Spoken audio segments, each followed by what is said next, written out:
রনি মুখ কালো করে বসে আসছ যে? শুনলাম বাজার থেকে নাকি একটা ছোট ছাগল কিনছস। আমার গরুটা দেখ, পুরো 1 লাখ টাকা নিছে, পুরো গ্রামের সেরা গরু। মাশাআল্লাহ, আপনার গরুটা অনেক সুন্দর হয়েছে।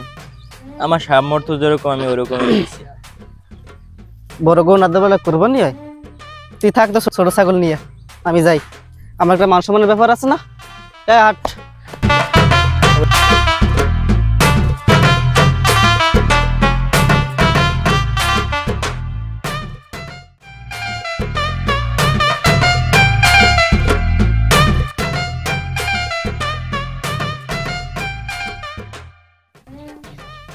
কি রে রনি, ঈদের আর মাত্র 2 দিন বাকি, এখানে গাছের তলায় মন খারাপ করে বসে আছিস কিসের জন্য? কোনো সমস্যা? আর তেমন কিছু না, ওই নাইমাই ছিল আইয়া ও গরু কিনে আনছে বলে 1.5 লাখ টাকা, এটা আমার দেখাইতে আছে। কইতাছে দেখ গরু কিনছি, মানে অনেক ধরনের কথা কইছে। আমি একটা ছাগল কিনছি, আমার ছাগলের দাম কত, হাইয়েস্ট 10,000 কি 20,000 টাকা। এখন কইতাছে দেখ গরু কিনে আনছি, আংটাং মানে অনেক ইত্যাদি ধরনের কথা বলছে, মানে এক প্রকার অপমান করে গেছে। ও আচ্ছা, এই সমস্যা। মেহেদি ভাই এদিকে আন, আপনি একটু। কি হয়েছে ক? গরুলি কামাজ বেড়া যাওয়া লাগবে। সামনে তো কোরবানির ঈদ, হ্যাঁ, তাই ওই পাশের নাইম, ওই বাড়ির পাশের নাইম, কি পুরো হালার ফেলায় আর কি ও আকাম হচ্ছে কেন লাগে আবার?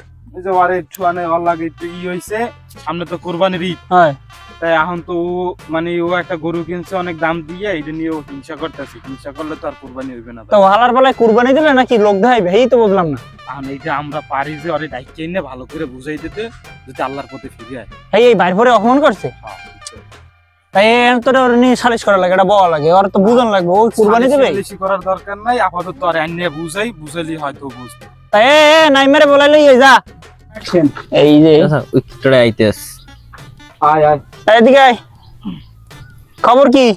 কি রে বলাইছেন নাকি আমার? হয় সামনে আয়। এদিকে আয়, সামনে আয়। গরু টরু কিনছি নিয়া চাষ কেমন লাগে? ও এবার কুরবানি দিবি?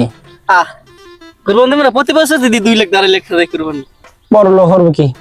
তাই ওর লাগে হইস কি? কিস ওর লাগে হইস কি? এমে ওর লাগে আমার লাগে পার্থক্য দিলে হইবে? আমি যদি 1.5 লাখ দামের কুরবানি দিই আর ওদের একটা 20,000 টাকা ছাগল, এটা তো কথা না, এর লাগি তো একটা মানুষ অপমান করবি। অপমান করছে কোনতে? আয় হইস কি কাহিনী ক? হচ্ছে কি ও? যে ও ছাগল দিয়ে কোরবানি দেবে, এর জন্য আর একটু অপমান করছে। নাই সত্যি? আমি এটা বিশেষ করেন ভাই, আমি আর কিচ্ছু কই নাই। তা কিছু না করলে পোলাটা এরমের মন খারাপ করে বই থাকে।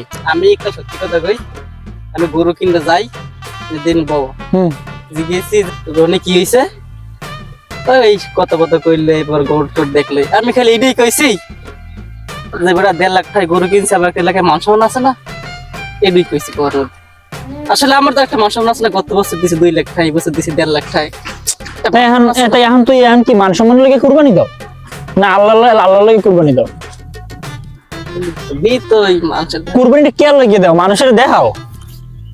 মনে হয় কোরবানি দিতে আল্লাহর লাগবে। কুলু কুরবানি আল্লাহ লাগিয়ে দিলে ও তো কুরবানি দেয় আল্লাহ লাগিয়ে।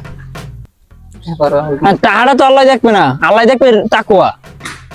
তুই হালালটা হাইতে দেছো কিনা, আল্লাহর দ্বারা তো রক্ত মাংস কিছু যাবে না, আল্লাহর দ্বারা যাবে মন মানসিকতা। জিনিসটা বুঝতে পারছো? কারণ ও ছাগল দিয়ে দেয়, ওর সামর্থ্য আছে ছাগল দিয়ে দেওয়ার, তোর সামর্থ্য আছে গরু দিয়ে দেওয়ার, তুই দাও গরু দাও, ছাগল দেয়। আল্লাহর কাছে দুজনই সমান ভাবে কবি, আর ওর দ্বারা মাপসা। এটা ভুল করছো, মাপসা। এই এখন মিলাই যায়, এটা রানের দিকে সামনে